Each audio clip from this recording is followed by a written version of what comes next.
Evening Post. Dear Rhiannon, 29 Celsius and it's somewhere on the prowl in my mind, or it's a kind of burning above and behind the eyes, the smoulder of something about to catch. And the body feels it too. Even loading the dishwasher brings on the sweats. I lost almost an entire morning when I meant to write poems, watching endless Facebook vids on the Grenfell Tower. My eyes ache with looking. For instance, a man called Ishmael talking a prose ode about his community, Caribbean, Somali, white, Portuguese, Moroccan, Spanish. For instance, his daughter hyperventilating in front of her TV over the unknown fate of her primary age friends from the tower. Ishmael saying Grenfell was not about race but class in the form of flammable cladding, and the issue of eyesores and there being nothing inside to calm and cool the fury of the building. Oh, and legal aid cuts and the council threats that stop the fight of the residents, the Maybot's notional fleeing visit. List, list, oh lists. See, a jumble, a mess of broken images, a derelict poem.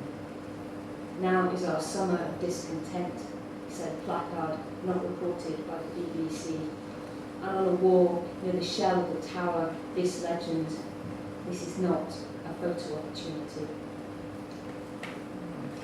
Dear Nichola, Khadija Say has turned her back towards the camera. Her raised hand bristles, the curve of her cheek luminous as the rind of a new moon.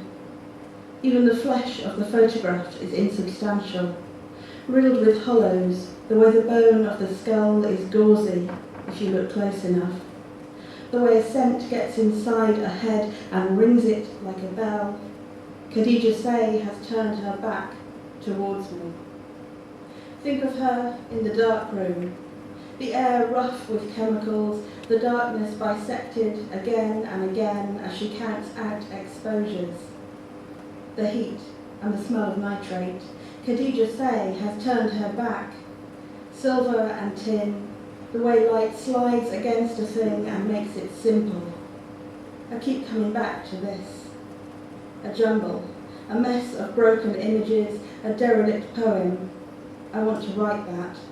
A derelict poem for a derelict country, and something about the heat leaves me locked in backward circles, breathing the scent of a bonfire in a builder's yard. Summer robbed the flames of their own light, leaving them a gentle peach, like a rose, leaving them like harmless blossoms resting only incidental on the stacked wood before the wind changed. And the wind is changing. Let us wear columns of smoke on our backs, like banners into battle. Adjust the straps. Start running. Dear Rhiannon, as you do, I hit the ground of your words running, straps tight, pack heavy with all the black, heart busy with the griefs I cannot scope or shoulder. Today, I am older than yesterday. It feels a century older. 15 Celsius, mist. I feel this poem being born, a mighty restlessness. I'm like a dog pacing the house before the thunder jumps the cumulus. I'm like a blackbird taking shelter, singing the first big splashes with all the open-throated notes that reach everywhere. Since Corbyn at Glastonbury, I felt we need to talk about Shelley.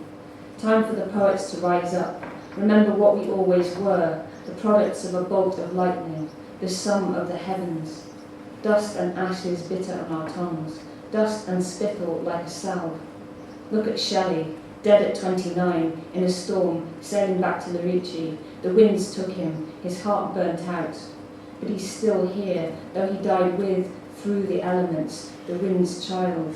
Still here at our shoulder, an incantation in the shell of the ear. Let's not forget, we're elements too, like he knew he was. Boreae, hurricanos, fierce maenads, electrified.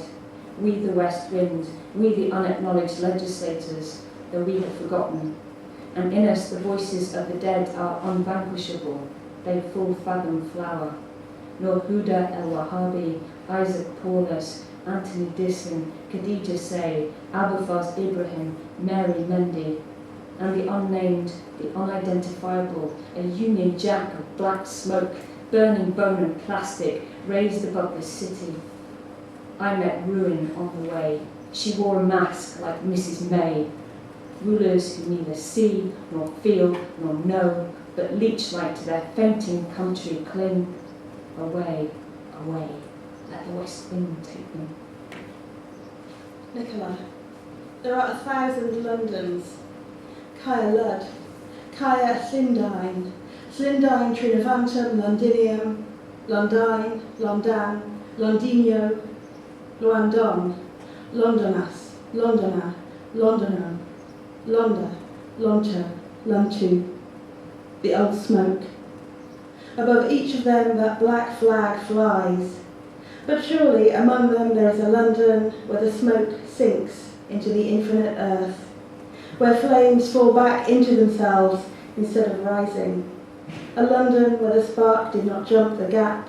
A London where costs were not cut. A London where, in a darkened room, one of Khadija Say's photographs looses its shadow into a bath of collodion, and she counts backwards 7, 6, 5, until all that is left is a white page and the smell of silver in the dark and the reflection of her face.